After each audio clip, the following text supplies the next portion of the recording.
আসসালামু আলাইকুম। এই গরমে তো কারোরই কিছু খেতে ইচ্ছা করে না। সেজন্য খুব সিম্পল একটা খাবার, এইরকম খাবার দেখলে ইনশাল্লাহ আর গরমেও রুচি আসবে খেতে। আমি এখানে ভালো করে মিষ্টি কুমড়া কেটে ধুয়ে নিয়েছি। এবার হচ্ছে কিছু কাঁঠালের বিচিও আমি একদম ফ্রেশ করে নিয়েছি। আর হলুদ গুঁড়া, মরিচ গুঁড়া, ধইনা গুঁড়া, পেঁয়াজ বাটা, কাঁচামরিচ বাটা, এখানে আর স্বাদ অনুযায়ী লবণ দিয়ে এটা আমি এখানে রেখে আমি কিছু চিংড়ি মাছ নিয়েছি। চিংড়ি মাছের যে হাত পা ছিল ওগুলো আমি পাটায় বেটে আর চিংড়ি মাছগুলো ধুয়ে বেছে হয়েছে। এখন একটা কড়াইতে দিয়ে শুধুই এগুলো মানে তেল টেল কিছুই না, মানে এইভাবে দিয়ে আমি নাড়াচাড়া করে একদম ভেজে নিলাম। যখন একটা সুন্দর একটা গ্রান আসবে, যে ভাজার পরে চিংড়ি মাছ ভাজলে একটা গ্রান আসে সুন্দর, ওই সময় আমি সবগুলা দিয়ে দিছি। এখন এটা আমি অনেকক্ষণ নেড়ে যতক্ষণ পর্যন্ত এটার গা থেকে পানি শুকায়ছে, মানে উইঠা সেটা শুকাবে, ততক্ষণ পর্যন্ত আমি এটা ভালো করে নেড়ে এরপর হয়েছে শুকানোর পরে আমি পানি দিয়ে দিছি।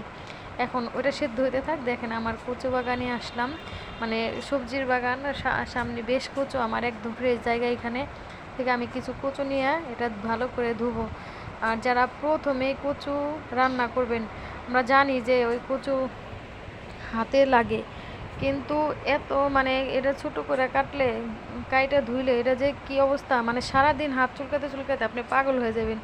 আজ তো কচু আমি ধুয়ে তারপর হয়েছে আমি কাইটা ওই কচু পরিষ্কার করে নিছি। আর এখানে হচ্ছে আমি একটুখানি রসুন কুচি দিয়া তেলের মধ্যে ভেজে তারপরে যে আমি ওটা সেদ্ধ হওয়ার পরে যে উঠায় রাখছিলাম, এখন এটার মধ্যে দিয়ে রান্না করে ওটা আমার হয়ে গেছে। এখন হয়েছে যে কচু আমি একদম ফ্রেশ করে ধুয়ে এখানে রসুন কুচি একদম পানি ঝরায় নিছি আমি। এখানে কোনো ওই পানি নাই। আমি একটু রসুন কুচি বেশি করে, রসুন কুচি তো অবশ্যই বেশি লাগবে, আর হচ্ছে পেঁয়াজ কুচি আর কাঁচামরিচ দিয়ে এটা ভালো করে সেদ্ধ করে নিছি। দেখেন এখানে কিন্তু আমি কোনো ওই পানি দিইনি, মানে ঢাকনা দিয়ে ঢেকে দিছি যখন, তো মানে প্রথমে তো বেশি হাই জালে না, একটু লো জালে দিয়ে আমি করে নিয়েছিলাম যে ওর গা থেকে যা পানি আছে শুকাবে। আর এইভাবে কচু রান্না করলে একটু গলায় লাগবে না, গলায় ধরবে না। আর পানির মধ্যে সেদ্ধ করে দিলে ওইটা আরও গলায় ধরে বেশি, আর এইভাবে রান্না করলে একদমই গলায় ধরবে না। এখন আমি এখানে একটা শুকনো মরিচ ভেজে রসুন কুচি, আর রসুন কুচি ভাজার পরে একটু পেঁয়াজ কুচি এটা ভেজে হচ্ছে আমি কচুটা দিয়ে দেবো। যে লাল হয়ে আসছে, এখন আমি কচুটা দিয়ে একদম ভালো করে, কচু শাকটা দিয়ে ভালো করে এই পেঁয়াজ আর রসুন এই ভাজার মধ্যে ভালো করে মিলায় নামাবো। এখন চলেন যে আমি খেতে বসে গেছি। এটা মানে একদম গলায় ধরে না যদি আপনারা এইভাবে শুকনা শুকনা করেই করেন। এই যে আমি অনেক মানে শাকটা খুবই ভালো হয়েছে, কিছুই না, একদম সাধারণ। গরমে এইসব খাবার খেতে মানে অরুচি লাগে না, রুচি আসবে।